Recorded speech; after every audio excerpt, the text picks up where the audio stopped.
문제는 김건희 여사가 먼저 알려줬다는 거 아니에요? 그랬죠.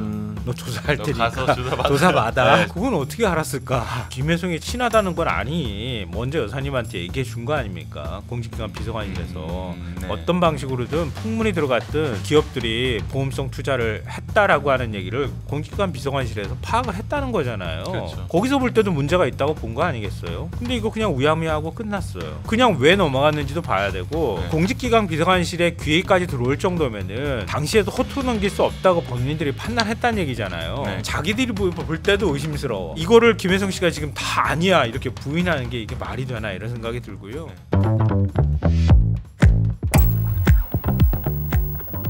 자, 이제 뭐 주제를 넘어가서 이제 김건희 여사 집사로 불렸던 김예성 씨 이제 어제 들어와서 한국에 귀국해서 체포가 됐죠.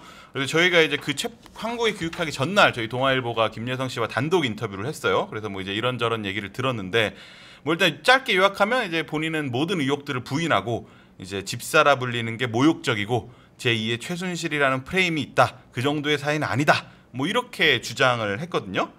저희 인터뷰에서는 뭐 이제 이런 식의 해명 얘기들을 쭉 했는데 우리 뭐 김채훈은 어떻게 보셨습니까?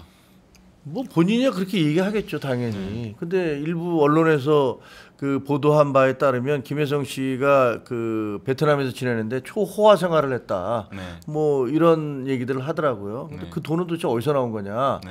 뭐 본인이야 어떻게 보면 이제 약간 뭔가 그 공정이라든가 검찰로부터 수사를 받거나 문제가 있는 기업들이 김혜성 씨가 만든 IMS 모빌리티라는 데 투자를 한 거 아닙니까? 네. 그걸 180 몇 억이나 했어요. 그걸 렌터카 회사한테 그렇게 많은 돈을 투자하는 게 그런 큰 기업들이 네. 상식적으로 이해가 잘 안 되거든요. 네. 그리고 본인은 거기서 또 그 자기 지분을 빼서 40 몇 억을 챙겼잖아요. 네. 그리고 그걸 뭐 누구한테 빌려줬다 이렇게 얘기하는데 그걸 뭐 어떻게 믿을 수가 있겠습니까? 그래서 보면은 이것도 또 다른 권력형 비리가 여기서 저질러진 게 아닌가 그런 의혹을 사는 거고, 그러니까 저분이야 뭐 자기는 아무런 잘못이 없다 그렇게 얘기를 하고 내가 엮여진 것은 그냥 그 최은순 씨에 대한 잔고 증명 하나 해준 거 그건 잘못된 건데 그거밖에 없다라고 얘기를 하지만 지금 체포됐잖아요. 네. 바로 체포됐으니까 수사 과정에서 무슨 역할을 했는지는 뭐 드러나지 않을까 싶습니다. 동아일보 단독 인터뷰한 거 보니까요 몇 가지 것들이 이제 눈에 들어오는 게 있는데요. 2023년 말에 기관 비서관실에 가서 조사 받았다 이렇게 얘기를 하고 있잖아요. 네. 그 전에 문제는 김건희 여사가 먼저 알려줬다는 거 아니에요. 그랬죠. 너 조사할 너 테니까 가서 조사 받아. 네, 조사 받아라 그랬죠. 그건 어떻게 알았을까? 아. 그건 내게 미리 들었을 거 아닙니까? 네, 그렇겠죠. 그리고 김혜성이 친하다는 건 아니 먼저 여사님한테 얘기해 준 거 아닙니까? 공직기관 비서관실에서 네. 어떤 방식으로든 풍문이 들어갔든 이게 기업들이 보험성 투자를 했다라고 하는 얘기를 공직기관 비서관실에서 파악을 했다는 거잖아요. 그렇죠. 거기서 볼 때도 문제가 있다고 본 거 아니겠어요? 네. 근데 이거 그냥 우야무야하고 끝났어요. 그냥 넘어갔더라고요. 그냥 왜 넘어갔는지도 봐야 되고 네. 그럼 공직기관 비서관실에 귀에까지 들어올 정도면은 이게 그냥 당시에도 허투루 넘길 수 없다고 법인들이 판단했다는 얘기잖아요. 네, 그렇죠. 의심스러운 게 자기들이 볼 때도 의심스러워. 네. 그러니까 이거를 김혜성 씨가 지금 다 아니야 이렇게 부인하는 게 이게 말이 되나 이런 생각이 들고요. 네. 그리고 김건희 여사나 윤석열 대통령하고 2018년에 자기 잔액증명서 위조 사건 있잖아요. 네. 그때 그 위조해 준 사람이거든요. 그렇죠. 이 사람이. 맞아요. 그것 때문에 그게 이제 사회적으로 논란이 되니까 그 다음에 절연했다 이렇게 설명하거든요. 맞습니다.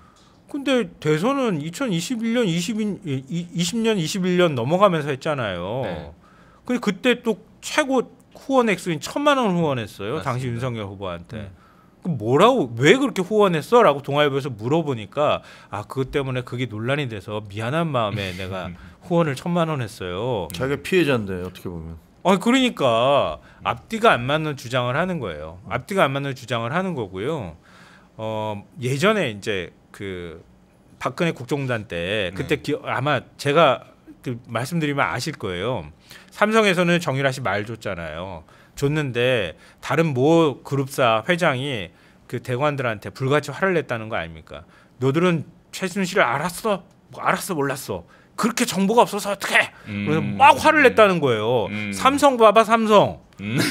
권력의 최측근 그거 딸 문제까지도 다 개입해가지고 저렇게 네. 갖다 주면서 민원 청탁할 정도가 되면 저 정도 정보력은 우리가 가져야 되는 거 아니야? 이렇게 하면서 불같이 화를 내고 난 다음에 마지막에 한 말이 이거였대요. 그래도 몰라서 참 다행이야. 잘했어. 제가 그 기업에 직접 들은 얘기였어요. 그러니까 기업들이 그만큼 정보가 빠른 거예요.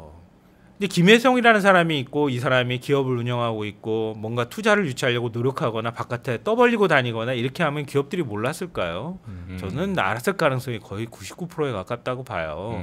그런데 여기다 투자를 하려고 한다? 근데 투자를 할 때 과연 김건희 여사 얼굴이 어른거리지 않았을까? 이거는 상식적으로 생각해봐도 우리가 알 수 있을 것 같아요. 그럼요. 과거에 그 최순실 사태 벌어졌을 때 사실 당에 있었던 많은 사람들은 최순실의 존재를 몰랐어요. 그랬죠. 근데 기업들은 알고 있었던 거잖아요. 기업들은 실질적으로 저 실세는 최순실이야. 그러니까 뭐 K스포츠 미르재단에 앞다투어서 그 후원을 하려고 했던 거 아닙니까? 네. 마찬가지로 이번 사태도 김혜성 씨라는 사람에 대해서 뭐 대부분의 사람은 김혜성이 누구야 아무도 몰랐겠지. 하지만 기업들 더구나 이제 본인들이 그 공정이라든가 검찰로부터 수사를 받거나 조사를 받을 그런 운명에 처한 기업들의 입장에서는 야 어떻게 해서든지 동아줄이라도 잡아야 되는데 누굴 잡아야 되는 거야. 뭐 이런 부분들에 대해서 촉각을 곤두세웠을 것이고 그런 면에서 그 여사님의 어머니하고 가까운 그래서 잔고 증명을 해줘서 본인이 그 사법 처리를 받았던 그러니까 여사가 부담을 가질 수밖에 없는 그리고 그 후원금도 많이 냈던 이 사람에 대해서 우리가 도움을 준다면 그러면 이 사람들 그 반대급부를 우리가 받을 수 있지 않을까 이런 생각을 했을 거라는 것은 상식이죠. 그거는 뭐 굉장히 상식적인 추론이잖아요. 결국은 뭐 이렇게 해서 여러 가지가 망가졌다라고 생각이 되어져요. 근데 저희가 이제 어쨌든 이 사람이 어쨌든 계속 도피를 하다가 어쨌든 한국에 들어오기 전날 이제 언론 인터뷰를 한 거잖아요. 결과적으로 이게 사실 안 해도 되는 건데 자기가 이제 자기 입장을 대중에 알리고 싶어가지고 한 걸 텐데 이런 주장을 했다면 특검에서 똑같은 주장을 할 가능성이 높단 말이죠. 그렇죠. 그러면 이제 이거에 대해서 뭐 이제 두 분 말씀하시는 것도 잘 선뜻 납득이 안 가잖아요. 특검에도 이제 이런 부인하는 형식으로 갈 가능성이 높은데 이 김예성 씨에 대해서도 특검이 이제 김건희 여사를 구속한 상황에서 혐의를 더 탄탄하게 하기 위해서는 이제 김예성 씨에 대한 뭐 이제 구속 수사나 뭐 수사 강도를 높여서 김건희 여사에 대한 포위망을 좁히려는 시도를 하지 않을까요? 그럴 가능성이 이제 높은데요. 근데 이거는 혐의를 어디까지 확인할 수 있을지 약간 갸웃하긴 해요. 왜냐하면 기업들이 정말 우리가 김건희 여사 얼굴 보고 투자했어요라고 말을 할 수 있을까? 왜냐하면 빠져나갈 구멍이 얼마든지 있거든요. 왜냐면 기업 보고 우리 투자했어요라고 얘기를 한다거나 이렇게 하는 방식으로 가도 기업 입장에서는 혐의를 인정하지 않고서도 빠져나갈 수 있는 방법이 있을 거거든요. 근데 결국은 키는 김혜성 씨가 쥐고 있을 수밖에 없는 거란 말이에요. 김혜성 씨가 결국 김건희 여사 쪽하고 연결될 수밖에 없는 사람이니까. 그러니까 최대한 자기가 아마 들어오면 체포당할 걸 아는 거 알았을 거고 그 다음에 이제 구속영장 나올 거고 자기는 어차피 감옥 갈 거라는 생각을 할 거라고 보거든요. 그러겠죠. 그 전에 최대한 여론전을 하듯이 바깥에다 얘기하고 가야 되겠다. 그렇죠. 그게 자기한테 유리하다고 아마 판단했을 거라고 봐요. 그리고 이게 돈 굴러가는 돈을 움직이는 사람들은요 우리랑 또 마인드가 완전히 다르더라고요. 설명을 들어보면 우리 그런 거 있잖아요. 뭔가 투자 받고 또 쪼개고 난 다음에 다시 또 다른 회사를 만들고 그걸 만들어서 거기서 또 돈을 뽑아갈 수 있는 방법 이런 건 하는 사람들만 선수들만 아는 거잖아요. 우린 모른단 말이에요. 근데 그게 뭔가 이상한 그림을 그렸다고 해서 그 사람에 대해서 사법 처리는 할 수 있겠지만 이상한 그림을 그린 것하고 누군가가 외압을 행사하거나 뭘 넣은 것하고 이 두 가지를 연결하는 접점을 만들기는 제가 볼 때는 굉장히 까다로운 수사가 될 거다. 혹은 좀 더 특검이 어느 정도 카드를 쥐고 있는지를 확인해 봐야 될 것 같아요. 근데 뭐 이번에 이제 반클립 목걸이 얘기 나오는 것처럼 뭔가 갖고 있는데 언론에 공개 안 하는 것들도 있을 수 있으니까 그건 좀 봐야 될 것 같습니다.